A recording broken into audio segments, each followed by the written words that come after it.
Tonight is about love in honor of Valentine's Day.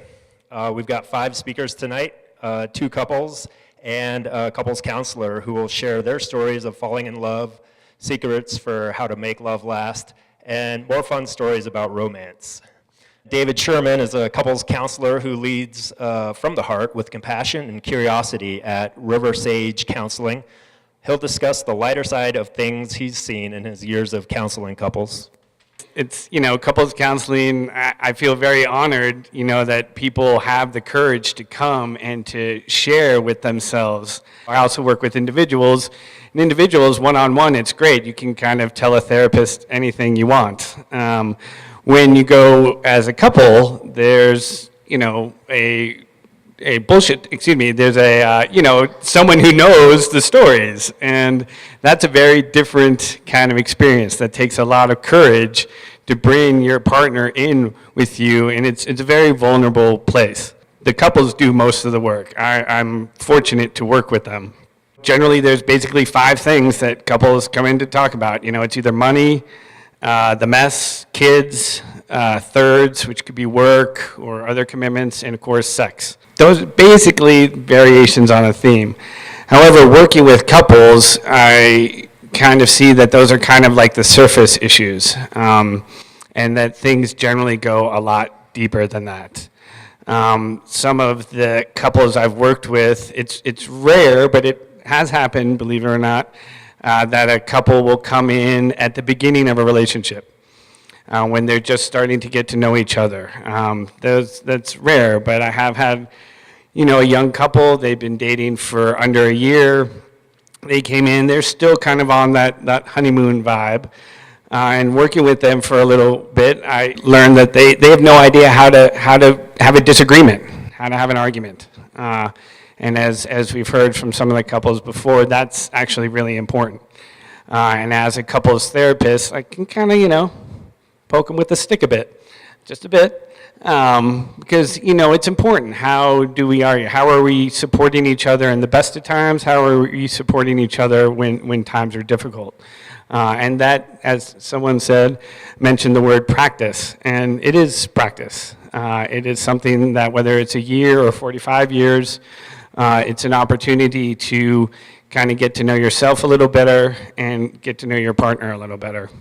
Obviously, most couples that come into couples therapy is because something has happened. Most couples don't come in because they're doing great and getting along and everything's all hunky-dory. And again, that takes courage to come in and to talk with someone about a mess that has been made, a repair that has not been made. How do you progress from there? I'm not a magician. I'm not a referee. I'm a couples therapist. I work with what's in the room at that moment. The modality I use is kind of like a ground up kind of thing. And so, yeah, of course, there's some talking, but I get couples out of the chair, I get them moving around to really kind of have some of these things kind of settle in people's somatic experience and their emotional experience.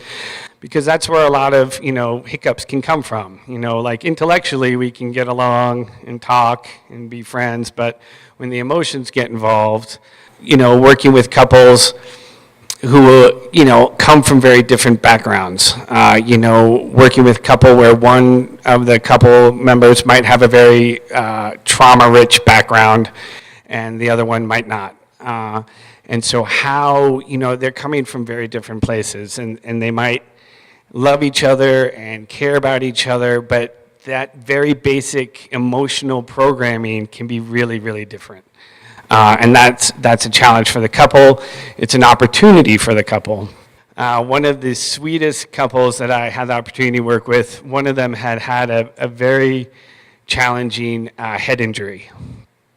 And they'd been together for years. And then one of them had this head injury, and that radically changed their relationship.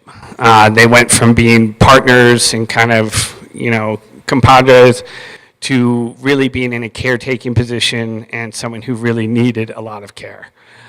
They started coming to me because the one who had the injury was starting to regain a lot of functioning.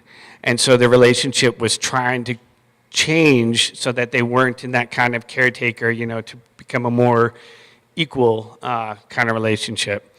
I tell you, the courage of both of them and the patients, but the courage to come in and to admit that I'm having difficulty with X, Y, and Z. Head injuries, there's sensitivity to light, sensitivity to sound, sensitivity to touch.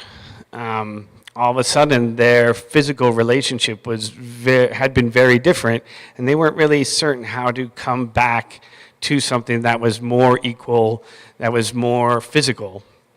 And as a couple of therapists, I got to work with them. And again, I'm a somatic-based therapist, and so there was a lot of just hand touching, just hugging, without expectation for anything, but like relearning how the nervous system that you're dedicated to works.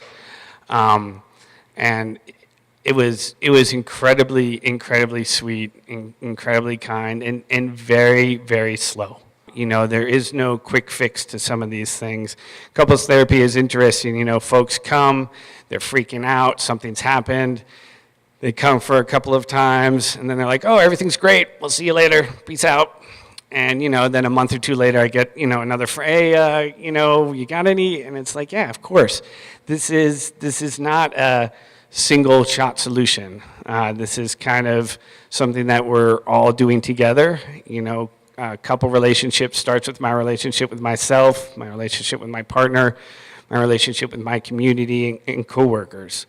And as a couple of therapists, I feel very honored to work with that. I do have a quick little video, which might be familiar to some folks, to show you some of the intricacies and challenges that can be a part of couple counseling. Moody and dissatisfied. How often do you sleep together? Do you have sex often? Hardly ever, maybe 3 times a week. Constantly. I'd say 3 times a week. So who would want to get in there? That's you have 2 different people who love each other and adore each other, and you have one event, 2 people, you're going to have 2 opinions of what happened. But again, I find it an honor to work with the people who have the courage to come in there and be like, hey, you know what? This relationship is important enough to us that we're going to try something. We're going to go, we're going to kind of open the closet, expose it, show the bones in the closet, because what we're doing here is that important to us. And so, I encourage couples, I encourage individuals. As human beings, this is kind of our opportunity. It's that 1 + 1 = 3 kind of thing. It's the 2 individuals and then their relationship. And sometimes their needs are the same, sometimes they're different. And it's an ebb and flow that we all get to play with. So, thank you all very much.